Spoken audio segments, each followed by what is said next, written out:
Assalamualaikum warahmatullahi wabarakatuh.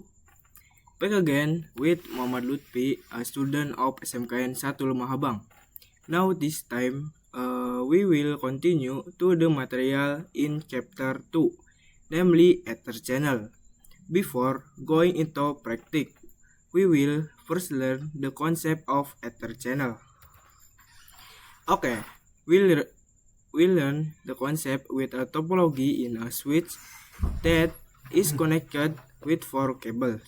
For example, for the bandwidth between the switches, we need 400 mega because one port that is on means only 100 mega is in the bandwidth.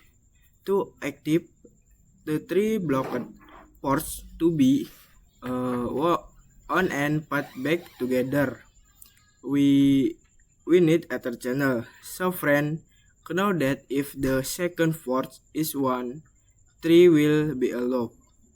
Will this time we will unit this 4 port will that is what is called Ether channel. Because all 4 are active, the bandwidth will be 400. Will show in short Ether channel is bandwidth will be 400. Will show in short Ether channel is anything spare port. Topology.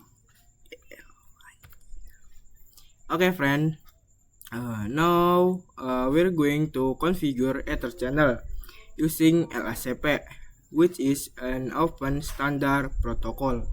Let's open switch 1 first. We'll run all the interface using the following command. Then do the same step 1 switch 2 friend, as shown in the figure on the side. Configuration switch. Then continue the Ether channel configuration using the following command.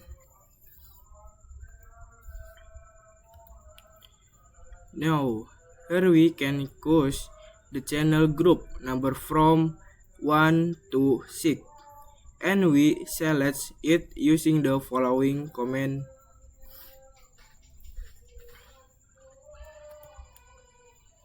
In this configuration, we'll focus on LHCP. Here's how it works.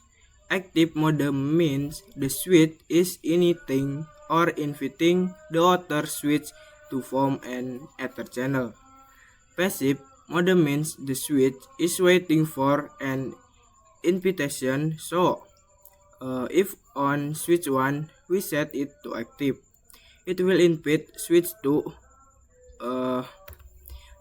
from an LHCP connection. If we set a switch to passive, it will wait for someone to invite. That means will configure switch 1 as active and switch 2 as passive.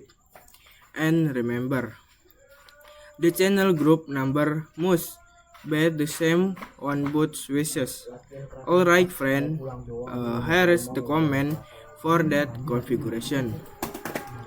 Configuration switch 1, configuration switch 2.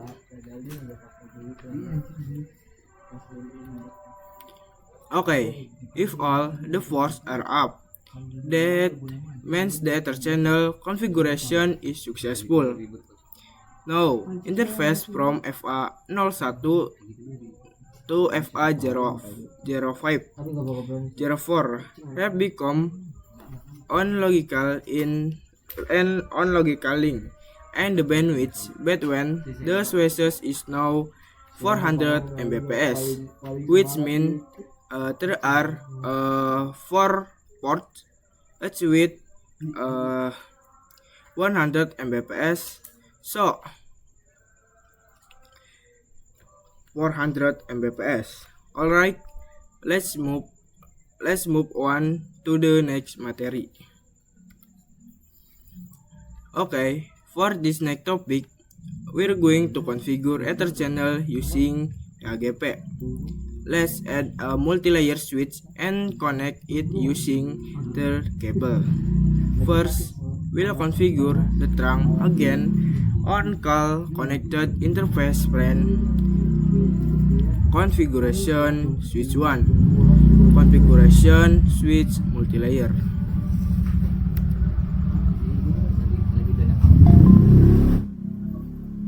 After setting up the trunk, we'll configure the Ether channel using group 2. In PAGP, there are two modes. Auto means waiting for the outer seed to initiate. Desirable means actively inviting the outer switch to form an Ether channel. In the setup, we'll configure switch to desirable and the multi-layer switch will also be set to desirable mode. Configuration switch multi-layer.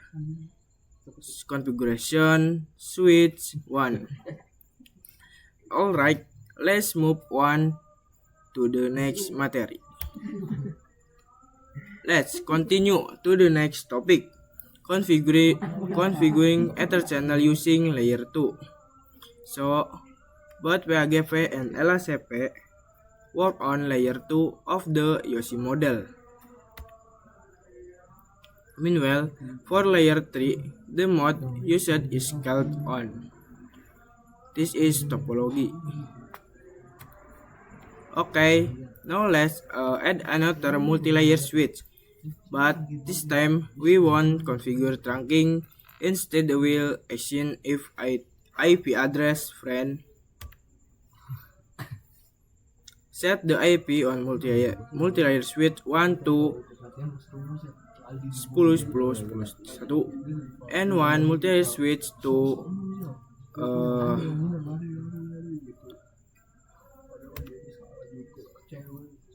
then we'll create an Ether channel using group 3 with mode on.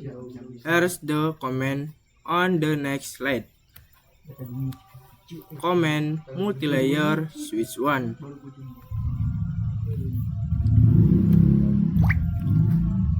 Command multi-layer switch 2. Maybe that's all the explanation I can give. More or less, I apologize. Wassalamualaikum warahmatullahi wabarakatuh.